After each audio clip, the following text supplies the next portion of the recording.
Se você disser que eu desafio amor, saiba que isto em mim provoca imensa dor. Só privilegiados têm ouvido igual ao seu. Eh oui, il arrive presque au ralenti, on pourrait plutôt dire au rythme de la bossa nova, Oui. parce que João Gilberto, décédé ce Bonjour, week-end à Charlotte. 88 ans, a écrit l'histoire de cette bossa nova, mon cher Alex. Vous n'avez pas dans l'idée de me copier? De me copiter. De Non, me de te papier-coller. J'ai Oui. la même panne, oui. Bah oui, c'est un peu triste parce que le dernier du beaucoup trio infernal, on va dire, hein, João Gilberto nous a quitté ce week-end, 88 ans. Il y avait Antonio Carlos Jobim et Vinicius de Moraes. Jobim. Parce que voilà, Jobim et Moraes, alors Jobim était pour la musique, Moraes pour le texte, et c'est vrai que João Gilberto, lui, il jouait la guitare et grattait, chantait. ouais. Avec cette façon de chanter, c'est-à-dire entre murmures et... C'est une drôle de texture, oui, c'est ça. C'est-à-dire qu'il faut imaginer que bossa nova, tout le monde le sait, ça veut dire le truc nouveau. Hein, donc, dans les années 60, au Brésil, tout le monde, c'était les grands chanteurs avec les grosses voix. Et lui, il arrive avec sa toute petite voix où il est entre murmures et paroles. Hein, les journalistes disaient l'étape d'après, c'est le silence. Quoi, tu vois, tellement ils n'étaient pas C'est habitués excellent. à Non, mais c'est entendre très une bon. toute petite voix. Tu vois, donc voilà. On se tutoie, pardon, je ne sais pas si tu me prends, c'est la barbe, ça me. Peut-être. Une familiarité. Donc, ce qui est assez dingue, évidemment, la première chanson qu'on a en tête, c'est Girl from Ipanema. Girl from Ipanema avec Astrud Gilberto, donc album enregistré en 64. Il faut quand même remettre l'histoire, c'est que pour João Gilberto, ça n'a pas été une super bonne affaire, puisqu'il est parti aux États-Unis enregistrer Girl from Ipanema avec Stan Getz, hein, le saxophoniste, et qu'il est rentré, mais sans sa femme, qui est restée avec Stan Getz. Ah ouais. Donc, ah, tu vois. c'est des choses qui arrivent. Ah oui, quand même. Oui, donc c'est ça. Nous, qui est on se dingue. souvient du 45 tours. Oui, lui, lui, il se souvient d'un un drôle de divorce, tour. ouais, voilà. Un drôle de tour. Je vous ai retrouvé le premier passage en télé de João Gilberto, c'était en 63 dans l'émission Discorama de Denise Glaser. Ça casse sur la gueulasse, regardez. Doralice, eu bem que lhe disse, amar é tolice, é bobagem, é ilusão. Eu prefiro viver tão sozinho ao som do lamento do meu violão.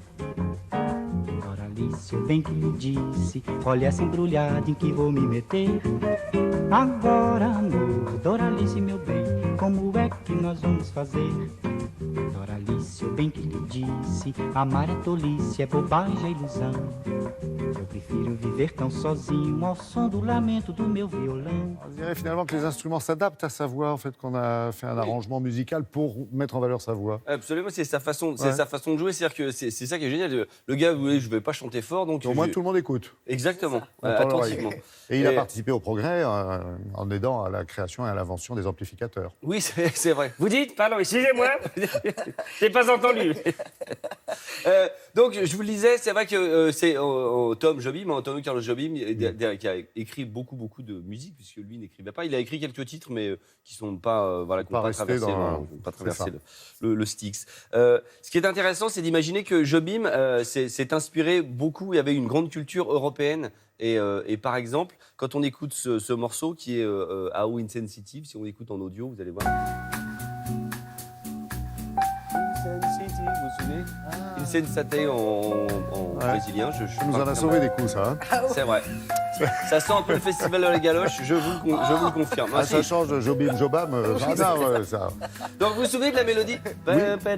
Imaginez que le petit filou de Carlos Jobim, en fait, il s'est inspiré d'un concerto de Chopin. Écoutez Chopin, juste...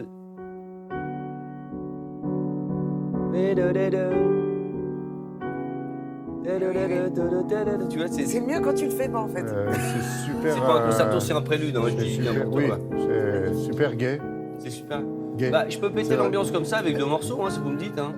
Moi, on m'invite Non. souvent comme ça pour des Non, surbooms. moi j'aime bien. Très bien.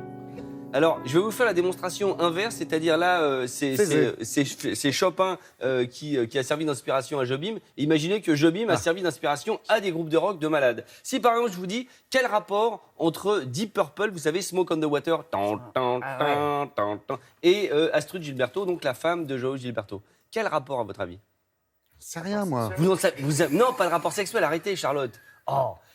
Je vais laisser la parole à quelqu'un que j'aime beaucoup, qui nous avait expliqué il y a quelques temps le rapport entre ces deux types. Ah, Alex, peut-être.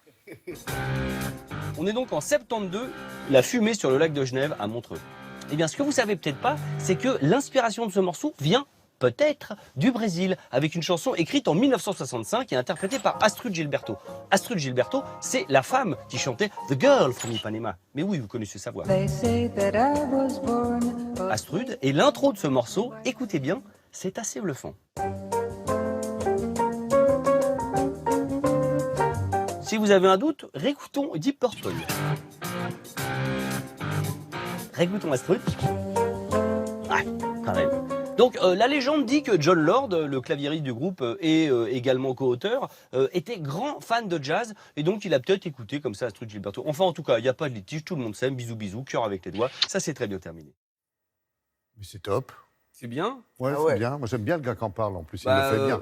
Il hein. ressemble un petit peu. C'est vrai, vous avez remarqué. Ouais, Il est un non, peu ça plus va un réveillé petit que peu. celui de ce matin. Ouais. J'ai une annonce à faire que j'adore, c'est un livre qui a été écrit par Vali et Stephen Clark. Est-ce que vous connaissez Vali? Vous savez, la chanteuse, Non. l'excellente Oui. journaliste et la Elle a- chanteuse de oui, Chagrin bien sûr. d'amour. Elle a écrit un livre. Elle a écrit un livre, voilà, British Invasion, puisqu'elle est anglaise. C'est absolument succulent. Voilà. Vous avez, Ça raconte quoi? Ça raconte que les patrons dans le rock, c'est les Anglais. Quoi. Voilà, oui. ouais. Tiens, citez-moi 3 groupes Pas un américains. scoop, hein. C'est pas un scoop, bah oui. Mais Pour oui, le journaliste, Clapton, Vali, quand même. Ça en il y a- plaisante. Ce qui est intéressant, c'est que c'est à la fois la musique, mais ça va un peu plus loin aussi. Ça parle, vous avez par exemple, ça parle de Stanley Kubrick, qui n'était pas musicien, mais qui a écrit les plus belles bandes son du cinéma. Je vous embrasse et je vous dis à bientôt.